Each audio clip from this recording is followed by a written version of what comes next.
the Linux command line. In this nugget, we're going to begin our Linux learning journey by learning some of the most basic Linux commands. We'll learn how to create files and directories, how to move files around, and how to display the contents of text files. Finally, I'll show you how to get more information on Linux commands via the built-in manuals. Well, what are we waiting for? Let's get to work.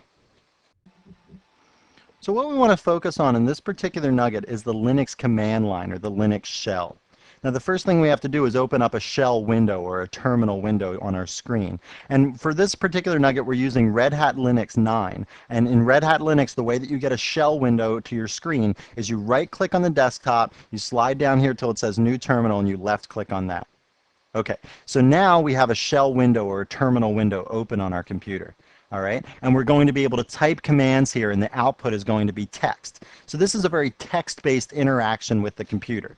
Now you might say, why would I want to be typing commands and doing stuff like that? I'm used to pointing and clicking and dragging and dropping and all this icons and things like that. Well, there's two reasons that we want to use the command line and learn how to use that well in Linux. One is because it's the most powerful way to interact with the operating system. And the other reason is that everything that you learn at the command line will transfer, nearly everything you learn at the command line will transfer between the various distributions of Linux and even on versions of Unix that are out there.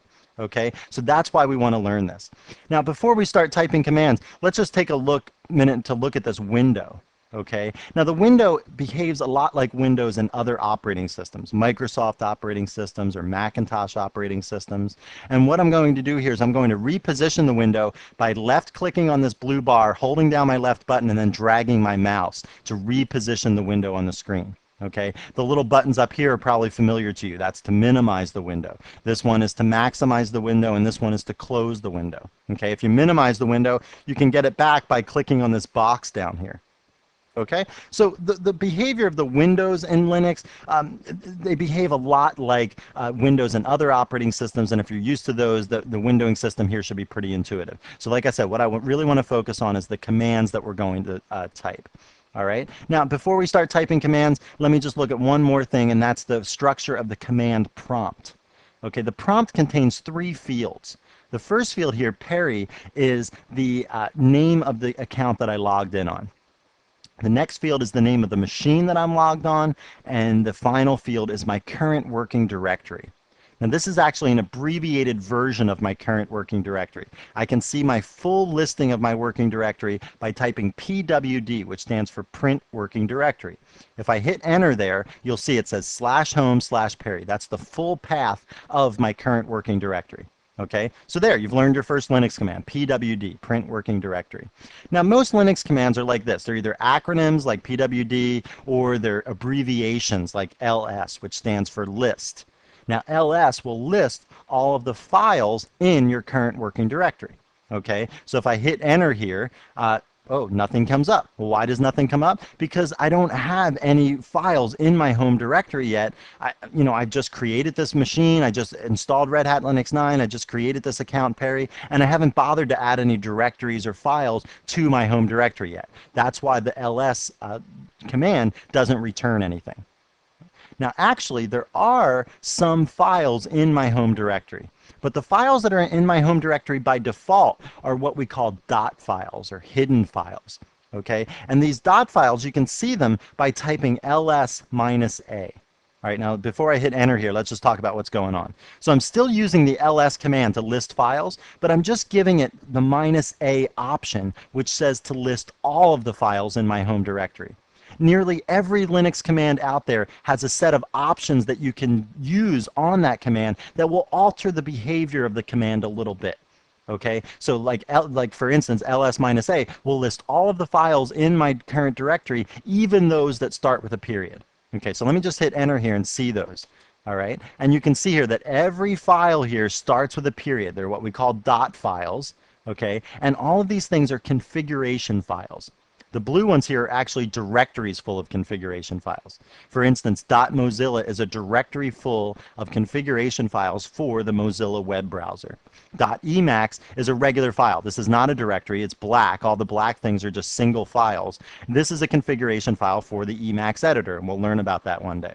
Okay, so this is what the dot files are. They're configuration files. The reason they don't show up in the normal ls command is because normally we don't want to deal with these things, right? We know where they are. If we have to fix them and reconfigure something, we can go ahead and we know where they are and we can do that. But we don't want to see them all the time to get in the way of things. Okay, so but if we do want to see them, we can see them with the ls-a command. Now, another very useful Linux command is the cd command, which is an acronym for change directory. And I can use the cd command to move around in the various directories on the system. So for instance, I'm in the /home Perry directory right now, and say I want to go down to this Mozilla subdirectory. Well, the way that I can do that is I can say cd.mozilla. All right, I hit enter, and now you can see my prompt has changed to reflect that I have a new current working directory. And let me just type pwd so you can see the full path name of that current working directory, /home/perry/.mozilla. Okay, so the cd command allowed me to change my directory down into the Mozilla subdirectory. Let's do a listing there, and let's do a listing with the -a option so we can see everything in that directory. And you can see the difference between these two listings is this little dot and this dot dot. That's the only difference between an ls on this directory and an ls-a. You can also see that an ls-a on the home Perry directory had a dot and a dot dot. Those two directories are sort of placeholders. They're special directories. The dot refers to your current directory, and dot dot refers to the directory one above you in the directory hierarchy. Okay, we can use the dot dot to move around in this directory hierarchy. So I use cd.mozilla to go down into the Mozilla subdirectory. I can use cd dot dot to go back up a level to my home directory. So there, I say cd dot dot, and now you can see my current working directory has changed back to Perry. Okay. All right, that's one way that I can change back to my home directory. Let me just show you another thing. I can say cd.mozilla again, just for illustration. Another way that I can get back to my home directory from anywhere at all in the whole system is just to say cd and hit enter. Okay, when I hit enter there, you can see now I've changed back to my home directory again. Now this works from anywhere on the whole system. Okay, anywhere in the whole system, I type cd, I will go back to my home directory, which is home Perry for me. All right, cd dot dot will work only if I'm one directory below. That will always take me up one level of the directory hierarchy. That will take me back to my home directory if I happen to be in one of the subdirectories of my home directory. Okay, does that make sense? All right, so another command I want to show you here is the clear command. Clear just clears the screen. And this is good because a lot of times when you're dealing with text, things just get a little bit cluttered. And so you clear the screen once in a while just so you have a fresh start. And I'll do that regularly throughout the video so that you can see exactly what I'm typing, exactly what the output is, and you're not getting confused on the output of some previous command. All right, well, now that we know how to move around in the directory structure of the system, let's learn how to make a directory of our own. The way that we do that is with the mkdir command, which stands for make directory. All right, so let me make a directory called miss for miscellaneous. So I'll make this directory. Now let me do a listing of my home directory, and you can see in blue there is the miscellaneous directory. All right, so that's a directory now in my home directory, a subdirectory of my home directory. Okay, let me also show you how to create a file. So to create a file here, let's just use the touch command. Touch will create a file, in this case named junk, and the junk file is just going to be empty, but the touch command will just create it for us. Okay, so I'm going to hit enter here. Again, I'm going to do a listing, and now you can see this regular file named junk and this directory named miss. Okay, good. So now we've got this file junk and we've got this directory named miss. Say I want to move the file junk into the miscellaneous directory. Well, for that, I can use the mv command, which stands for move. Okay, so if I say move junk to miss, what that's going to do is it's going to move the junk file into the miscellaneous directory. All right, so if I hit enter here, now do another listing, notice junk file is gone. Well, where is it? It's inside of the miscellaneous directory. Let's go down into that miscellaneous directory, do a listing, and there's our file named junk that we just moved there. Okay, so that's another command, the move command. And it takes the file from where it is, basically deletes it from where it is, and places it somewhere else in the system, in this case in the miscellaneous directory. Okay, now I could have preserved the copy in the spot here, the junk of the junk file if I use the copy command instead of the move command. Okay, so for instance, if I say copy junk, now notice now I'm down in the miscellaneous directory. Say I want to copy junk back up to where it used to be. Well, then I can say copy junk dot dot. That will copy of the file junk up one level into the directory hierarchy, but it will also leave a copy where it is. Okay, that's why it's called copy and not move. Okay, it's sort of like replicate. All right, so here we're going to do that. I'm going to do a listing in the miscellaneous directory. You can see that junk is located in the miscellaneous directory. I'm going to go up a level, and I'm going to do a listing there. And now you can see that junk is there in addition to this directory called miss. Okay, so now we've got the file junk and the directory miscellaneous in my home directory. Now let's learn how to delete a directory from the system. So the command to delete a directory is rmdir, which stands for remove directory. Okay, so if I type remove directory miss and hit enter here, you're going to see an error pop up. Okay, it says the directory is not empty. Well, it's not empty because that file junk is in there. Okay, so if I want to be able to remove a directory, the first thing I have to do is remove all the files within that directory. So let me go down into that miscellaneous directory, and then let me do an rm on the file junk. Okay, so I'm going to remove the file junk from the system, but only the copy that's in the miscellaneous directory. The one that's up in my home directory will still stay there. Okay, so I do that. Let me do a listing. Nothing's in the miscellaneous directory anymore. Let me go back up a level in the system, and then let me remove the miscellaneous directory now. So I do that, and now it's successfully removed the directory. If I do a listing, you'll see the only thing in my home directory now is that file called junk. The miscellaneous directory is gone. Now what I want to do is show you a few commands that you can use to display the contents of text files on your computer.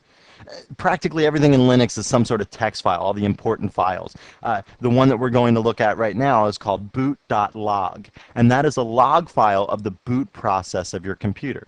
So when you boot up your Linux computer, all these messages scroll by on your screen saying it's starting up the print server, it's starting up NFS or whatever. And all those messages, scroll by. So if you miss some of those messages and you want to go back and look at what they are, you can examine this log file that we're about to look at. But to examine this log file, I'm not allowed to look at it as the user Perry. So what I'm going to have to do first is become the root user or the super user of the computer. So what I do here is I type su to become the root user, and then I type in the root password. Okay. All right, so I typed that incorrectly. Whenever you install Linux, it prompts you at some point during the installation for a root password. It'll actually prompt you twice to make sure that you typed it incorrectly both times. Okay, so that's what you type here on this password line after you type su to become the root user. And you can see in my command prompt here, it now says that I am the root user instead of the user Perry. So I will have permission to go ahead and look at this file called boot.log. This file boot.log lives in the directory called var.log. So /var/log. Slash takes me to the very top of the directory hierarchy. There's a directory up there called var, which stands for variable information. Under there's a subdirectory called log. Okay, so we're going to go to that directory. You can see again my prompt has changed to reflect that I'm in that directory. Okay, and now what I want to do is I want to print out the contents of the file called boot.log to the screen. Well, the simplest way to print out the contents of a file to the screen is with the cat command. Okay, so if I say cat boot.log, that will print out the contents of boot.log to the screen. But boot.log is a very long file. It's hundreds of lines long. Okay, and the cat command will just print them all out, and they're going to scroll by on the screen, and you'll see what happens. Let me just hit enter. Okay, a bunch of lines just scrolled by on the screen, and basically what we end up seeing is the last 20 lines or so of the file. Okay, so that's one way that I can display the contents of a file to the screen. All right, let me just clear the screen here. A better way to display the contents of a file to the screen, if you want to look all through the file, if you want to look at every line in the file or every page of the file, is the more command. So here what I'm going to do is I'm going to type more boot.log, hit enter. And now what happens, here you can see my command that I typed, more boot.log, then it printed out the first page of the file. Okay, you can see down here it's actually printed out the first 8% of the file. All right, so if I want to see the next page of the file, I just hit spacebar, I hit spacebar again, I hit spacebar again, and you can see now I'm down to the first, 33% of the file I've seen already. All right, so that's what the more command allows us to do. It allows us to look at the file, but it allows us to look at it page by page. Once you're done, if you found what you were looking for, you can just hit the Q command, and then that quits out, and now you can see I'm back to my command prompt. Okay, again, let me clear the screen. Another way to look at the contents of a text file is with the tail command. Now, tail, like the name implies, we're going to look at the very end of the file. So here I'm going to say tail boot.log. I'm going to hit enter, and now only the last 10 lines of the file are being displayed.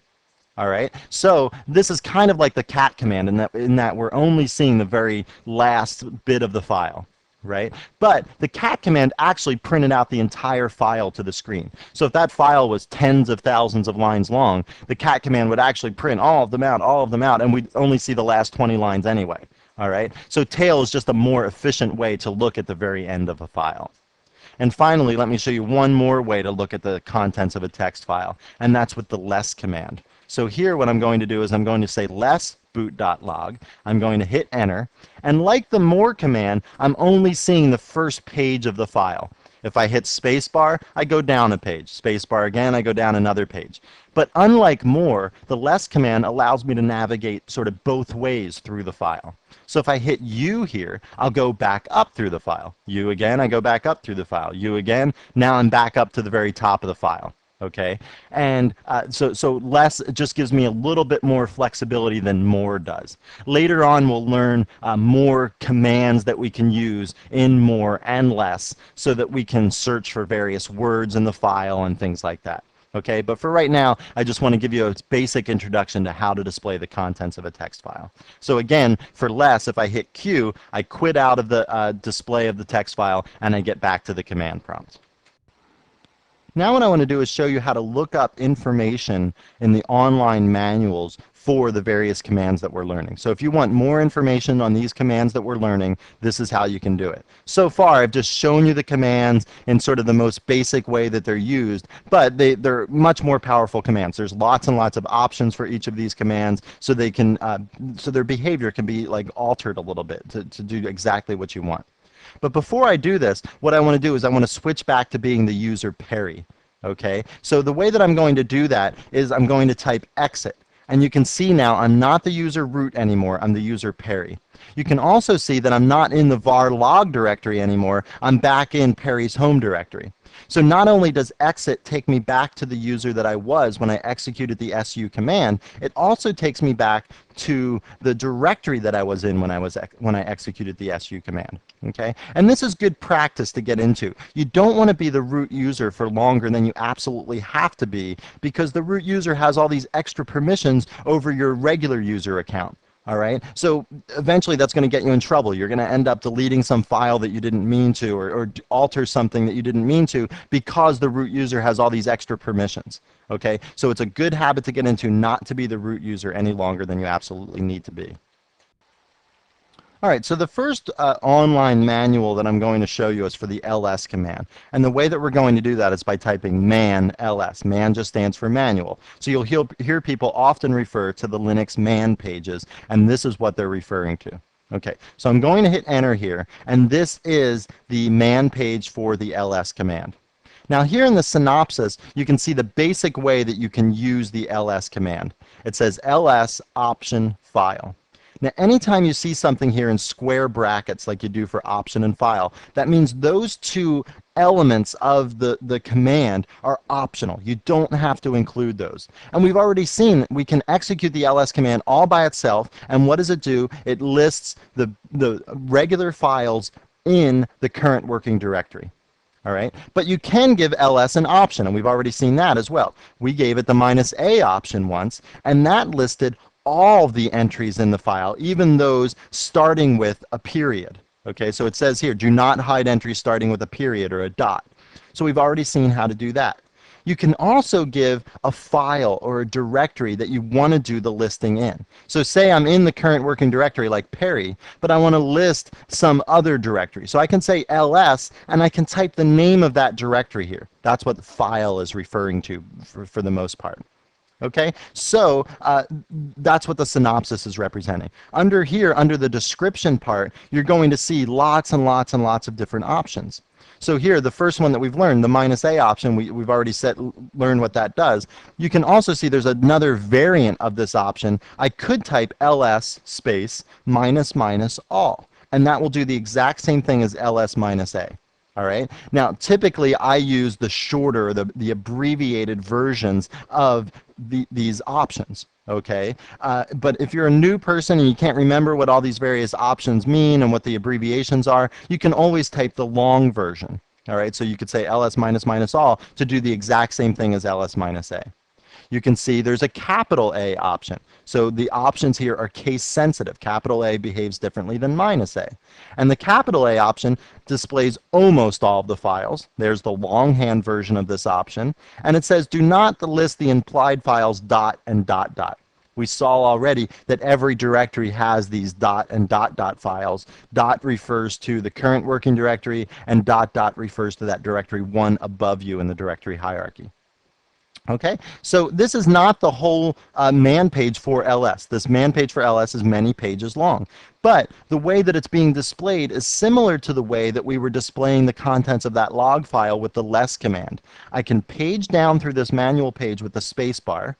There, I'm paging down, spacebar again, I'm paging down, spacebar again, I'm paging down. I can go back up through this manual page with the U command. So I hit the letter U, and I'm going back up. Okay, and so this is, I can navigate through this manual page just like I could navigate through that text file with the less command. Okay, so I'm going to walk down here. Another useful listing or another useful option for the ls command is the -l option. So this says use a long listing format. So if I use a long listing format, I'm going to get information about who owns the file, when it was created or when it was last modified, what permissions are on the file, so like who can modify it, who can read it, that sort of thing. Okay, so there's lots and lots of options here for the ls command, and we'll learn them, we'll learn about more of them slowly as we go through the series, but I just want to give you this tool about looking up the information in the man pages so that you can go ahead and browse through these things in case you ever want to learn more about some various commands. Okay, so here I'm just going to hit Q to get out of this man page, and now I'm back to my command prompt. Another way to get information about various commands in Linux is to use the info pages. Info pages are really just a newer version of man pages. Some of the man pages you'll see at the very bottom of the man page, it'll say this information is out of date, please refer to the info pages. The other thing about the info pages, is, apart from being newer than the man pages, is that they're organized a little bit more nicely for new users.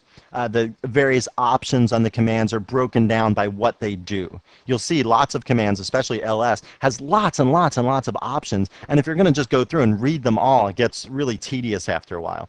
But in the info pages, if you just want to alter some aspect of the command, but you don't want to look through all the options, the info pages are more categorized. There's sort of more of a hierarchy or an outline form to the info pages. So let's look up the info page to ls just to compare and contrast to the man pages.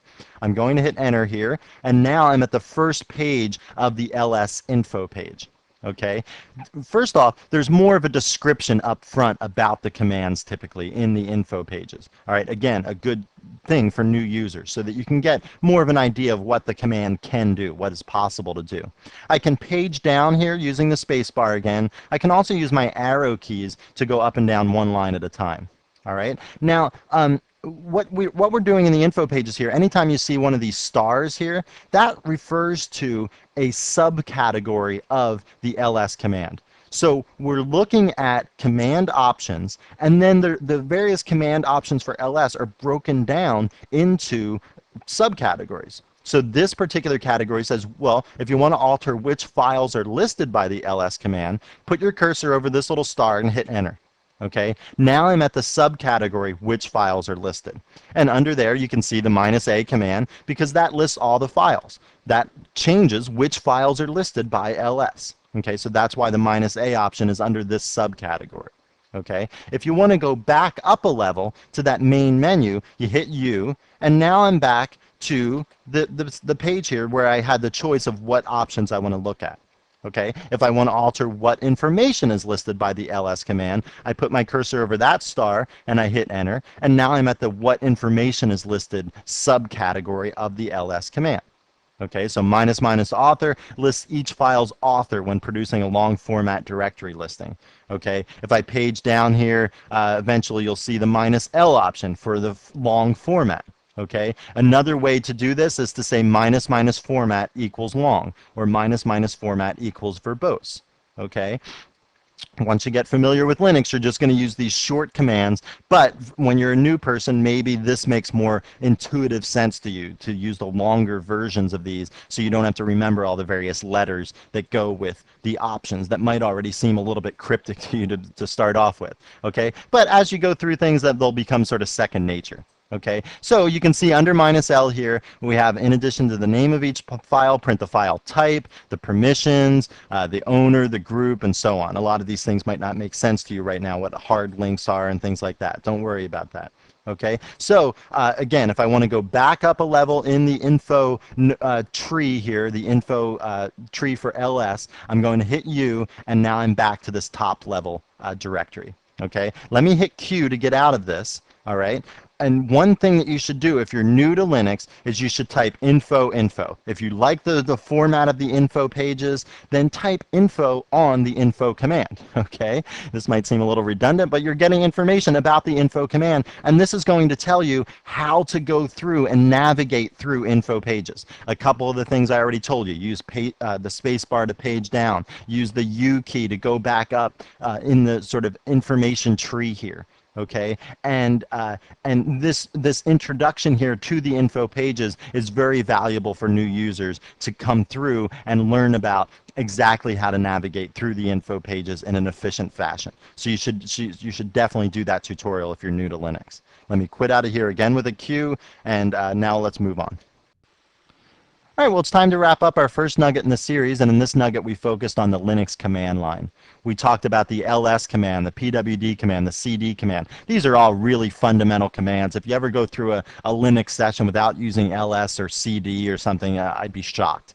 Then we talked about touch and make directory to create a file or to create a directory, and remove to remove a directory or a file, and rmdir to remove a directory. Okay, the touch command in and of itself, just to create an empty file, doesn't seem that worthwhile. It served our purposes nicely today, but later we'll learn how to create a text file and actually add some content to it with an editor and things like that. We talked about the copy and the move command. Remember, the differences here are that copy copies the file to a new location, but it leaves the copy in the original location. Move basically deletes the file from the original location and moves it to a new location. We talked about cat and more and less and tail as ways to look at the contents of a text file. We talked about the su command to change into to be the root user, and also exit so that we could exit out of being the root user and go back to the user that we were when we executed the su command. We also talked about the man pages and the info pages, and this is something that you should just take a lot of time and go through the info pages for the various commands that you want to learn more about. And like I said, if you're new to Linux, type info so that you can get information on how to navigate through the info pages efficiently. Well, I hope you found this nugget informative, and thanks for watching.